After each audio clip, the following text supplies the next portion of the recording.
I just got home from a 300-mile plus adventure over 3 days. My Wildcat XXX has about 3,800 miles on it. That's very rough, bumpy northern Nevada, eastern Sierra type miles.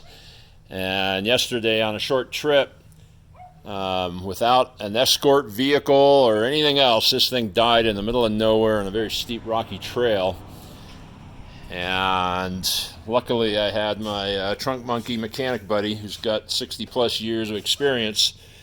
So we immediately removed the battery and fuse cover, ECU cover, and we noticed that the battery terminals were a little bit loose. I had definitely tightened them when it was new, but I haven't looked at it since.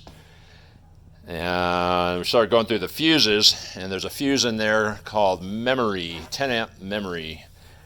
And that was the one that was blown, and there was one 10 amp spare that as soon as I put it in there, it popped. So Mr. Monkey unhooked the terminals to the ECU to see if it could possibly be the problem. It's not unheard of, rather common. And then we put a 30 amp into that spot, and immediately it sparked, but he was so quick about it, it didn't blow the fuse. So in his analytical mind, he deducted that it was a short somewhere in the wiring harness somewhere. So we looked around as much as we could on the side of this hill, and we went about just moving all the harnesses, front, back, underneath, center, as much as we can, just to try and in hopes to eliminate that contact wherever that wire was cut through and arcing on something. And success. We didn't know where it was because we moved all of them, but we were able to put the 30 amp back in, turn the thing on, ride back to the cabin, and man, it would have been a nightmare getting this thing out of there. It'd probably still be there in about 24 hours later. Then yeah, once we got back to the cabin, we pulled the bucket out and the hood and started going through everything. And it didn't take us long to find the culprit, which is this little bugger right here. The alternator, I guess it's the supply to the alternator, that was only wrapped in a heat shrink. And this, whatever the hell you call it, the heat shield material, made a little tiny hole here for this to go through. And it cut it all up in like 3 spots, but one spot in particular, right through to the wire, right through the rubber coating to the wires. And that was the culprit. So took the cover off. It's 410 millimeters.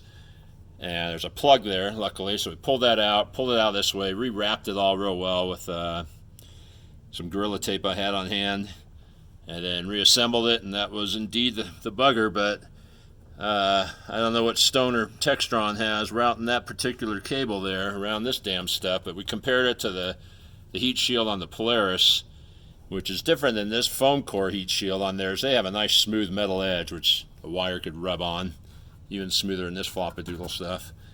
But this, man, that crap's got to go. But anyways, we removed a big chunk, folded it back, so that harness there should last the rest of the life of this particular vehicle. But if you got a XXX, get under there and make sure that nothing's touching that, and you may want to reinforce that short harness. Not may, you do want to reinforce that, because that could really screw up your day, if not a week. Just a good lesson to learn no matter what you're riding, whether it's a KTM, a Yamaha, a Jeep, a quad, anything with electronics.